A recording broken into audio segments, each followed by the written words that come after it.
Zaista živimo mračno vreme. Bezazlena reč je glupa. Bezbrižno čelo znak je neosjetljivosti. Onaj ko se smeje samo još nije primio užasnu vest. Kako je to vreme u koje je razgovor o drveću gotovo zločin? Zato što podrazumeva ćutanje o tolikim zlodelima. Zar onaj što tamo mirno prelazi ulicu zbilja nije kod kuće za svoje prijatelje koji su u nevolji? Istina, još zarađujem za život, ali verujte mi, pukim slučajem. Ništa od svega što čini ne daje mi za pravo da se sit najedem. Slučajno sam pošteđen. Ako me napusti sreća, bit ću izgubljen. Kažu mi, jedi i pi, budi srećan što imaš šta. Ali kako da jedem i pijem, kad ono što pojedem otimam gladnome, a čaša vode koju popijem nedostaje žednome. A ipak jedem i pijem. Voleo bih i da sam mudar. U starostavnim knjigama piše šta je mudro. Ne mešati se u spor u svetu i svoj kratki vek proživjeti bez straha.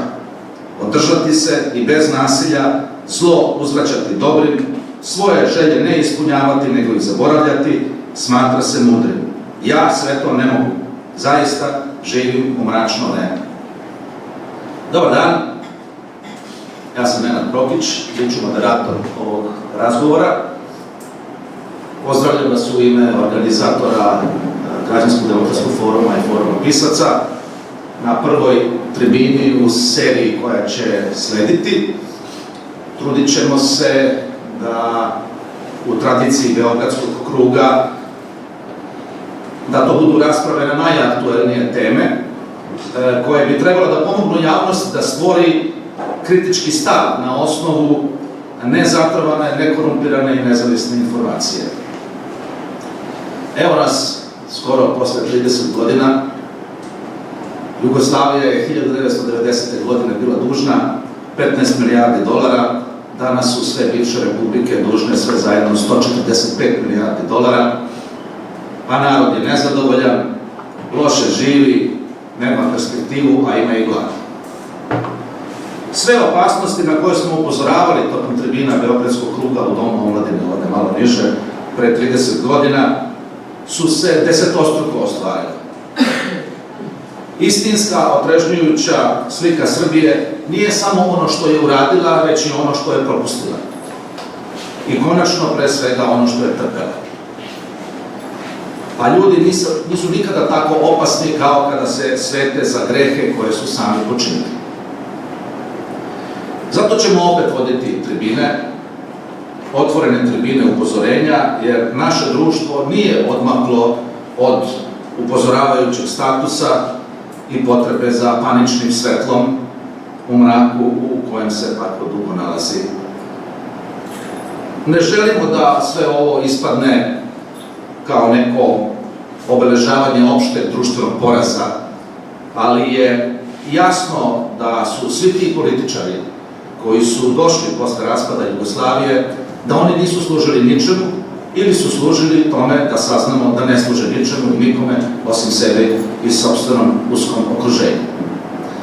Sećam se starca u Domu omladine 1992. godine, posle tribine koju sam vodio, prišao i rekao: uživajmo u ratu jer mir će biti užasan. Sada bi trebalo kao da budemo oprezni, jer smo među vremenu naučili da ljudi mogu da prihvate samo razblaženu istinu. U sasvim razblaženim rastvorima. Ali u životu, baš kao i umetnosti, dozirana i razblažena istina je kad smrtonosni gotova. To je iskustvo ovih 30 godina, ovih 30 doziranih godina. Da li deluje dozirana i razblažena istina? Leči li? Očigledno da ne. Delotvorniji je lekoviti otrov u svojoj izvornoj gorčini i samo tako se čovečanstvo može izlečiti. Jer svi mi, evo, umiremo u razblaženoj istini. Da li je bio genocid u Srebrenici? Da. Pa, bio je veliki zločin, ali nije bio genocid. Da li je Slobodan Milošević zločinac? Da, ali su i drugi. Da li se danas prave ludi svi oni koji su mu pomagali? Da, prave se, ali su se i promenili. Mi ćemo vam, naprotiv, opet ponuditi lekoviti i gorki otrov u njegovoj izvornoj gorčini, kao i pre 30 godina. Nećemo vam ništa razblaživati, slušat ćete lekovitu i gorku istinu o nama i o sebi. Neće biti ružičaste dioptrije, zato se ide na Pink ili na one medije koje kontroliše takozvana opozicija, ali koja to čini na potpuno isti način kao i što to čini vlast i potpuno istim sredstvima.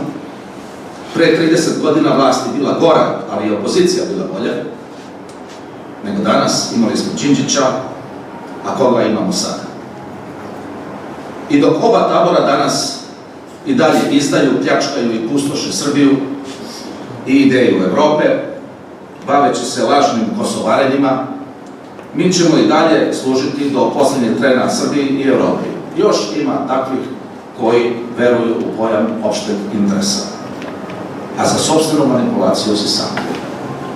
Ne treba zaboraviti da je u jednoj od najsavršenijih ljudskih zajednica, u Periklovoj, Platonovoj i Sokratovoj Latini, gde je kultura bila opšti način života zajednice, Sokrat osuđen na smrt većinom glasova. Većina glasova je jača od kulture. Mi nikad nismo imali većinu glasova, ali smo uvek nudili taj gorki lek, jedini koji leči, nudimo griničku meru.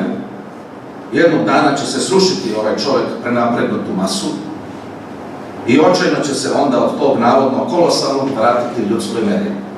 Mi pomažemo upravo taj proces. Savremeni ratovi se rešavaju u trenutku kada su započeti. Sve je jasno pre prvog pucnja. Samo jedno nije sigurno. Šta će iskliznuti iz ruku vođe nakon rata? U tom nejasnom trenutku se upravo nalazimo. U lažnoj, sumornoj, patetičnoj i zadihanoj strasti koju je prošao rok trajanja, ali se još uvek masovno upotrebljava i truje konzumente. Danas ću ja biti moderator ove prve sesije, uvodničar na temu koju znate, to je ova najnoviji mazohistički potez srpske politike, Evroazijska unija. Glavni gost je Aleksej Kišiljuk iz Novog Sada, tu je i predsednik Građanskog demokratskog foruma Olenik i posle ćemo imati priliku da postavljamo pitanja.